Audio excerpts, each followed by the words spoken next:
At this point, we have been considering atoms that have a single electron in an atomic orbital that then can overlap with a single electron on a different atom. And this is a convenient way to go about describing the bonding. But we are faced with some difficulties for certain elements in terms of how these bonds are formed when there don't appear to be unpaired electrons. So consider something like a beryllium atom. The orbital diagram, as we see here, appears to show that this is a diamagnetic atom and all of the electrons are spin paired, so that we have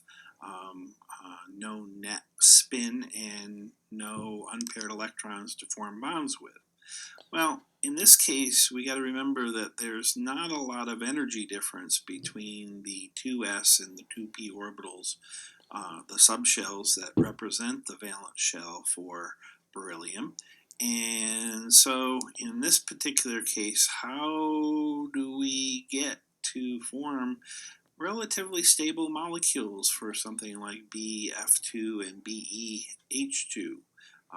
So we have to revise our theory a little bit. So shown here is an energy diagram for beryllium, and so we notice that the valence shell has two subshells, the 2s and the 2p. The gap in energy between the s and the p subshells is not particularly large, and so with adding a little bit of energy, we could actually promote an electron up to from the 2s orbital into the 2p orbital, and then we would have unpaired electrons, which could then go to form bonds with other atoms. And potentially those bonds will provide enough stabilization to compensate for the amount of energy that has to go in to promote the electron up into the 2p orbital. So this then results in a somewhat energetically less favorable situation for an isolated beryllium atom, and that produces an electron configuration that we would describe as 1s2, 2s1, 2p1. So for an isolated beryllium atom, that's not particularly stable, but it may be just what the doctor ordered when it comes to forming the bonds in when we need to overlap orbitals and form these molecules. At this stage, if we remember back to the SEPR theory for something like BEF2, we would predict that there are two electron regions or domains surrounding the beryllium atom, and this would be produce a linear structure that would have an angle of 180 degrees between the fluorine, the beryllium, and the fluorine. And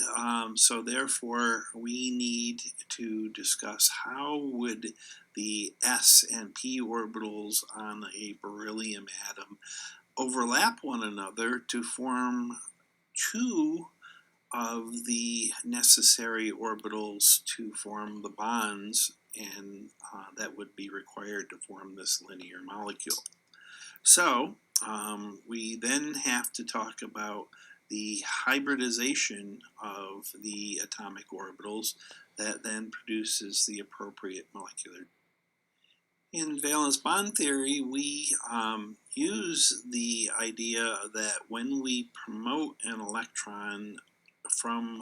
the 2s orbital of a beryllium atom into the 2p orbital, this provides a slight stabilization of the new 2p orbital that now contains an electron, but also destabilizes slightly the 2s orbital, so that we end up with a new situation where we now have two sp orbitals, okay, which are the hybridized orbitals,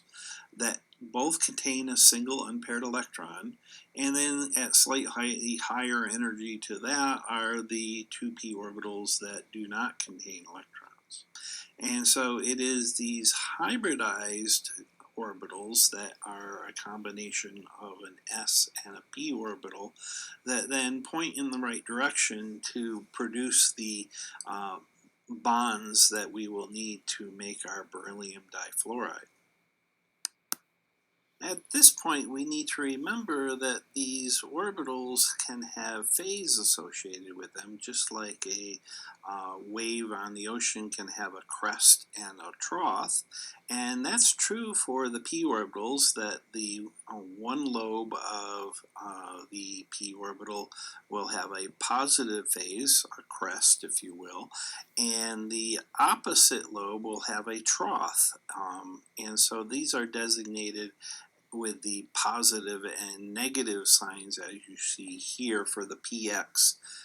type orbital. And so it turns out that if we were to combine the s orbital with a positive phase with that of the px orbital, as shown on the top here, we would have a constructive interference of the two orbitals, so that the lobe that would result on the right-hand side of the atom would be larger than the uh, uh, lobe that would be on the left-hand side that resulted from destructive interference. Likewise, a second possible combination for this interaction would cause an enhancement or constructive interference of the lobe on the left and destructive interference on the right, as shown on the bottom. So it is possible then to take an s orbital and a p orbital on the same atom and combine them to come up with the so-called hybrid orbitals, as we see here. So if we take the s atomic orbital and the p atomic orbital, as shown on the right,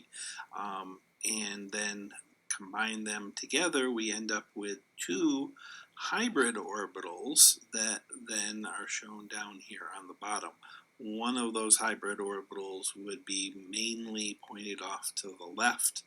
whereas the second hybrid orbital would be mainly pointed off to the right. This produces the so-called linear arrangement of the orbitals that are going to be necessary to then form our bonds in BeF2. If we then consider how one would construct the linear shape for the BeF2 molecule,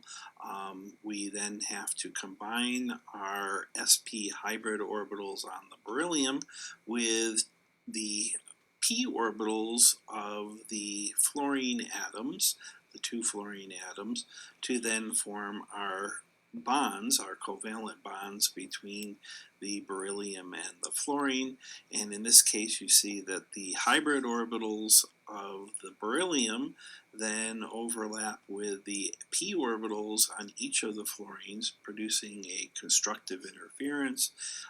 a stabilization in this case, so that we end up with the formation of the bonds, and this is a stable arrangement for this particular molecule. So just to summarize this process in terms of an energy diagram, we would start out with a beryllium atom, which would have a ground state orbital diagram, as you see here. So the 1s electrons are the core electrons. The valence is the 2s and 2p subshells. There are 2 electrons in the 2s orbital, but since there are no unpaired electrons, this arrangement cannot undergo any kind of bond formation. But if we promote one of those electrons up into a 2p orbital, we then can end up forming our sp hybrid orbitals, which are slightly more stable than the p, but less stable than the 2s. And now we have our unpaired electrons, which can then form our bonds, and the then overlap with the p orbitals of the fluorine atoms produces a spin pairing, which then produces constructive interference and stabilization in terms of the shape that we are interested in, which is the linear structure of beryllium difluoride.